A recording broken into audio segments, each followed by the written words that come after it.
முதலமைச்சருடைய நேற்றைய ஸ்பீச் எப்படி இருந்துச்சுன்னா, இந்த டேடி மம்மின்னு அந்த இங்கிலீஷ் பாட்டெல்லாம் நான் பார்க்குறேன்னா, எல்லாம் மேடையில் ஏறி ஒருத்தரும் டேடி மம்மி டேடி மம்மின்னு சொல்ற மாதிரி தான் அந்த கூட்டமே இருந்துச்சு. அவரை புகழ் பாடுவதற்காக ஒரு கூட்டம். கேட்டால் பிறந்தநாள் விழா, முதலமைச்சருக்கு பிறந்தநாள் விழாக்கு நாங்களும் வாழ்த்து சொல்லியிருக்கோம். பாரத பிரதமர் ஐயா நரேந்திர மோடி அவர்களும் காலையில் வாழ்த்து சொல்லியிருக்கிறாங்க. முதலமைச்சர் நன்றாக நீடூழி வாழ வேண்டும் என்பது எங்களுடைய விருப்பம், நல்லா இருக்கணும் அவர். ஆனால் ஒரு பிறந்தநாள் விழாவை வந்து ஒரு அரசியல் மேடையா போட்டுக்கிட்டு மேடையில் ஏறி பாரதிய ஜனதா கட்சியை திட்டுறது மட்டும்தான் ஒரே ஒரு வேலை என்று மேடையில் எல்லா தலைவர்களும் வரிசையா பேசினாங்க. அவங்க போட்டி இல்லைன்னா பிஜேபி யார் அதிகமா திட்டும் அப்படிங்கறதா நேற்று நிகழ்வுடைய சிறப்பே. சென்னையில் அந்த மைதானத்தில் நடந்த நிகழ்வு. அதனால முதலமைச்சர் அவர்கள் ஆட்சியே முடிய போகுது, இன்னும் ஒரு வருஷத்துல ஆட்சியே முடிய போகுது. இன்னைக்கு உட்கார்ந்து 2021 எலெக்ஷனை பத்தி கதை பேசிட்டு இருக்காரு முதலமைச்சர். அவங்க கிட்ட 4 வருஷத்துல நீங்க என்ன சாதனை பண்ணீங்கன்னு நேற்று மேடையில கொடுத்திருக்கணும்ல. ஐயா முதலமைச்சர் அவர்களுக்கு 72வது பிறந்தநாள் விழா கொண்டாட்டத்தின் பொழுது பாருங்க, 4 வருஷம் நாம் வந்த பிறகு தமிழகத்துல பாருங்க சட்டம் ஒழுங்கு இப்படி இருக்கு, பெண்களுக்கு எதிரான வன்கொடுமைகள் 10% குறைஞ்சிருக்கு, இப்படித்தானே பேசுவாங்க. முதலீடுகள் இவ்வளவு கொண்டு வந்திருக்கேன். இதுதான் 4 வருஷம் கழிச்சு நான் பேசி பார்த்திருக்கேன். முதல் முறையா ஒரு முதலமைச்சர் 2021 எலெக்ஷன் இப்படி நடந்திருந்தா அப்படி நடந்திருந்தா அப்படின்னு சொன்னாலே முதலமைச்சர் அவர்களுக்கு ஆட்சி செய்வதற்கு விருப்பம் இல்லை.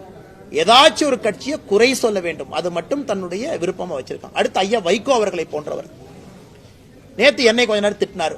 அவருக்கு எவ்வளவு சந்தோஷமோ வைகோ ஐயா அவர்களுக்கு. என்னை கொஞ்ச நேரம் ஒருத்தர் செங்கல் எடுத்துருவான்னு வர்றான், அவனை விட மாட்டேன், நான் இருக்கிற வரைக்கும் எப்படி செங்கல் எடுப்பான். அரசியல்ல சில தலைவர்கள் ஏன் ரிட்டையர் ஆகணும் அப்படிங்கிற உதாரணம் ஐயா வைகோ அவர். அந்தந்த வயசு வரும்போது ரிட்டையர் ஆயிடும், ஆகலின்னு அந்த பிரச்சனை வரும். மேடைக்கு போய் என்னை மாதிரி சின்ன பையனை எல்லாம் பிடிச்சி திட்டுறது, முதலமைச்சர் அவர்களுக்கு புகழ் பாடுவதற்காக அந்த மேடையை பயன்படுத்துறது, இது மட்டும்தான் இருந்ததோ தவிர ஆக்கப்பூர்வமாக இந்த பிறந்தநாள் விழால ஒரு தலைவர் ஒரு கருத்து சொன்னாங்க அப்படின்னு நான் பார்க்கலீங்கண்ணா. அப்படித்தான் அண்ணனுடைய கேள்விக்கான பதில் அதானுங்கண்ணா. அதாவது ஆக்கப்பூர்வமா இல்லாம இன்னும் 2021 எலெக்ஷனை பத்தியே நோன்றாருன்னா அவர் 4 ஆண்டு காலமாக எந்த வேலையும் செய்யலின்னு தான் அர்த்தம். அமைச்சர் கீதா ஜீவன் வந்து தூத்துக்குடியில ஒரு நிகழ்ச்சியில வந்து துணை முதல்வர் தொடர்ந்து அநாகரிகமாக பேசுறாங்க, இந்திய அரசியல் வரலாற்றுல அநாகரிகமாக பேசக்கூடிய ஒருவர் இருக்கிறார் அப்படின்னா நம்முடைய துணை முதலமைச்சர் மதிப்புக்குரிய ஐயா உதயநிதி ஸ்டாலின் அவர்கள்.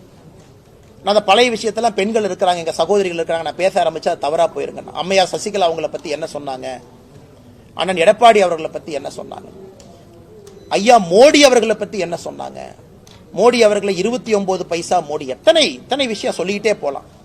இன்னைக்கு நான் முடிவு செய்து விட்டேன், அவர்களுக்கு அவர்கள் பாஷையில பேசினா தான் புரியுதுங்கண்ணா, இல்லாட்டி புரியறது இல்லை.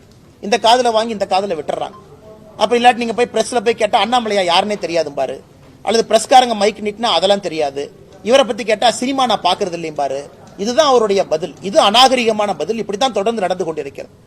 இன்னைக்கு அவர்களுடைய பாஷையில நான் பேச ஆரம்பித்திருக்கேன். வேற வழி இல்லை, மக்களுக்கு தெரியணும் எவ்வளவு அநாகரிகமாக அதிகாரத்தை கையில் வைத்துக் கொண்டு நடந்து கொள்கின்றார்கள் என்று. அதனால் கீதா ஜீவன் அவர்களுக்கு ஏற்கனவே அங்கே பாரதிய ஜனதா கட்சிக்கும் அக்கா கீதா ஜீவன் அவர்களுக்கும் பெரிய பிரச்சனையாய் அவர்கள் இன்னைக்கு சத்துணவு கூடத்தில் அழுகன முட்டையை போடுற கீதா ஜீவன் அவர்கள் அரசியல் நாகரிகத்தை பத்தி எனக்கு பேசுறது தான் வியப்புக்குரியதா இருக்கு. அதுக்கு என்னையை பத்தி அவங்க சிந்திக்கிற நேரத்தில் கீதா ஜீவன் அவர்கள் ஒரு அரசு பள்ளியில போய் சத்துணவுல குழந்தைகளுக்கு நல்ல முட்டை கிடைக்குதான் அந்த நேரத்தை செலவிட்டாங்கன்னா குழந்தை செல்வங்களுக்கு நல்ல ஒரு மதிய உணவு கிடைக்கும். மத்திய அரசை கண்டிப்பா இன்னைக்கு நாளைக்கு வந்து வைகோ கூட்டம் வந்து பெரம்பலூர்ல போராட்டம் நடத்தாங்க. யார் என்ன பண்றாங்க? வைகோ அதிமுக சார்பாக. வைகோ உங்களுடைய திட்டங்களை எதுதான் சொல்றாங்க நீங்க? அண்ணா அவர் பேசிட்டுங்கண்ணே, அவர் என்ன வேணாலும் பேசட்டும். அவர் ஒன்றுமே இல்லை. உங்களுக்கு தெரியும் வைகோ ஐயாவுடைய நிலைப்பாடு உங்களுக்கு தெரியும். அதாவது தமிழகத்தினுடைய தீய சக்தி திமுகன்னு சொன்னவர். அவர் உயிரோடு இருக்கும் வரை சாதிக் பாஷா அது இது 2G ஊழல் அவர் பேசினதில் எடுத்து நீங்க ரீல போட்டு பாருங்க. அவ்வளவு பேசிய வைகோ அவர்கள் இன்னைக்கு என்ன சொல்றாங்கன்னா, அவர் உயிரோடு இருக்கும் வரை தமிழகத்தில் திமுக ஆட்சி யாரும் அகற்ற முடியாதுங்கிறார்.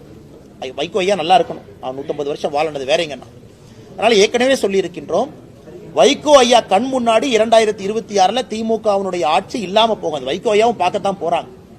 எனக்கு இவ்வளவு பெரிய ஒரு தலைவர், தனிப்பெரும் தலைவர் வைகோ ஐயா அவர்கள் திமுக கட்சிக்கும் முதலமைச்சர் அவர்களுக்கும் புகழை பாடக்கூடிய கோட்டில் ஒரு குமாஸ்தாவாக மாறி இருப்பது ஒரு வேதனைக்குரிய வருந்தத்தக்க ஒரு விஷயங்கள். பாதகம் செய்பவரை கண்டால் நாம் பயம் கொள்ளலாகாது பாப்பா, மோதி மிதித்து விடு பாப்பா, அவர் முகத்தில் உமிழ்ந்து விடு பாப்பா. அண்மை செய்திகளை உடனுக்குடன் தெரிந்து கொள்ள இணைந்திருங்கள் எம் நாடு தொலைக்காட்சியுடன்.